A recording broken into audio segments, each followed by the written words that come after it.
AIMIM के अध्यक्ष असदुद्दीन ओवैसी ने समान आचार संहिता, गोरक्षक नासिर और जुनैद हत्या के मामले में मोदी सरकार पर कैसे हमला बोला है, देखिए।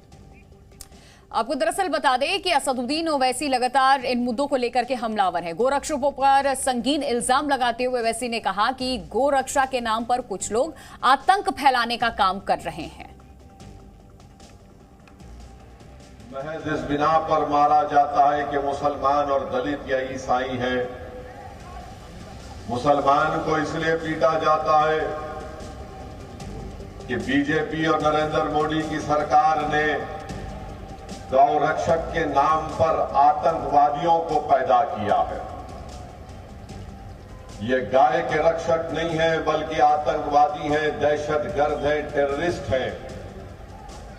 हम यकीनन जो कानून है जिसमें कहते हैं कि गाय को नहीं काटा जा सकता, हम उस कानून को मानते हैं। मगर आखिर ये कौन लोग हैं जिनको भाजपा ने, बीजेपी ने ऐसे ऐसे ग्रुप को तैयार किया जिनका मकसद ये है कि जो दाढ़ी और दिखती है, सर पे टोपी दिखती है, उसको मारते हैं, पीटते हैं, उसकी बेइज्जती करते हैं, वीडियो रिकॉर्डिंग करके यूट्यूब और फेसबुक पर लाइव डालते हैं। हमने उसकी मजम्मत की। भिवानी कांड का जिक्र करते हुए ओवैसी ने कहा कि नासिर और जुनैद जिनकी हत्या की गई वो शहीद हैं। राजस्थान से जुनैद और नसीर के रिश्तेदार जब जाकर राजस्थान की पुलिस से कहा कि देखो हमारे बेटे को, भाई को उठा कर लेकर गए आतंकवादी, तो पुलिस ने कहा चल भाग। मगर बाद में उनकी जली हुई लाशें मिली। अगर उनको पुलिस हरकत में आ जाती तो वो जालिम लोग जुनैद और नसीर को लेकर राजस्थान का बॉर्डर क्रॉस करके हरियाणा में नहीं जा सकते थे। कौन है वो जो हमारी गर्दन काटना चाहता है? बताओ, मैदान और वक्त मुकर्रर करो, हम भी देखना चाहते हैं। और याद रखो, अगर तुम मुझे काट भी दोगे तो मैं अल्लाह के नाम पर शहादत पाऊंगा, मैं मरूंगा नहीं, जिंदा रहूंगा। मैंने जुनैद और नसीर को कहा कि शहीद है, जिंदा है, इनको मुर्दा नहीं कहा जा सकता। तो मीडिया में जो 6 बजे और 9 बजे बैठकर मोदी को अपने पप्पा कहते हैं और उन्हें बड़ी तकलीफ हुई कि जुनैद और नसीर को वैसे शहीद कह रहा है। हाँ, शहीद है, जिंदा है, उनको अल्लाह ग़िज़ा देता, तुमको नहीं मालूम। असदुद्दीन ओवैसी ने यूनिफॉर्म सिविल कोड को लेकर मोदी सरकार पर सवाल उठाया और कहा कि यह बिल्कुल भी मंजूर नहीं है।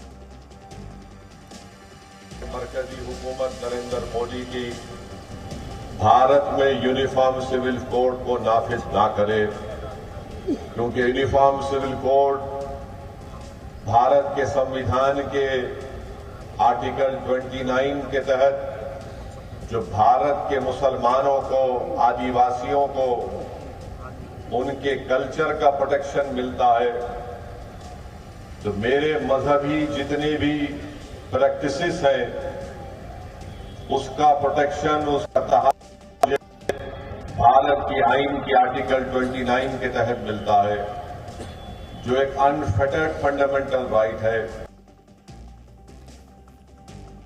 तो चीन को लेकर के मोदी सरकार की नीति पर भी ओवैसी ने सवाल उठाए। 56 इंच वाला तंज दोहराते हुए ओवैसी ने पूछा, क्या हमारी सरकार लाचार है? कि चीन भारत की 2000 स्क्वायर किलोमीटर पर कब्जा करके बैठा है।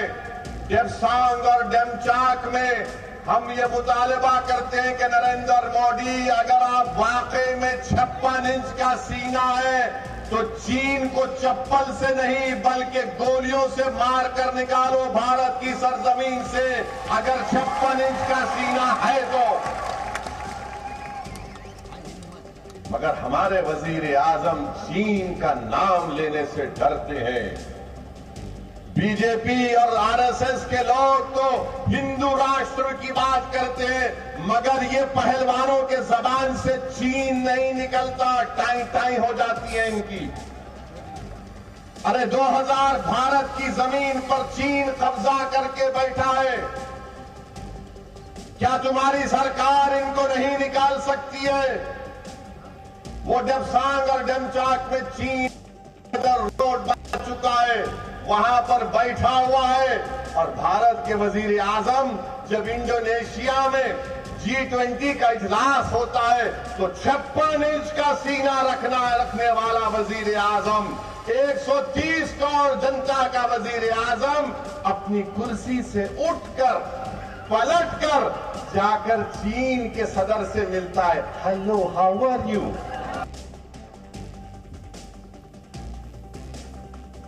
असदुद्दीन ओवैसी ने आरोप लगाया है कि पीएम मोदी ने अल्पसंख्यकों से झूठ बोला है और अल्पसंख्यकों के लिए बजट कम करके उनके अधिकार कम कर दिए। ये अक़लियतों का बजट नरेंद्र मोदी की सरकार ने इस बजट में 40% कम कर दिया। मौलाना आजाद नेशनल फेलोशिप को खत्म कर दिया। प्री मैट्रिक स्कॉलरशिप के पैसे कम कर दिए। मेरिट कम मीन्स के पैसे कम कर दिए। हम पूछना चाहते हैं भारत के वजीर आजम से कि आपने तो बड़ा झूठ कहा था कि मैं मुसलमानों के हाथ में एक हाथ में कुरान और दूसरे हाथ में कंप्यूटर दूंगा, मगर नरेंद्र मोदी और बीजेपी आरएसएस नहीं चाहती कि माइनॉरिटीज, अक़लियतें, अल्पसंख्यक समाज, मुसलमान, बल्कि दलित और आदिवासियों के भी स्कॉलरशिप के पैसे कम कर दिए।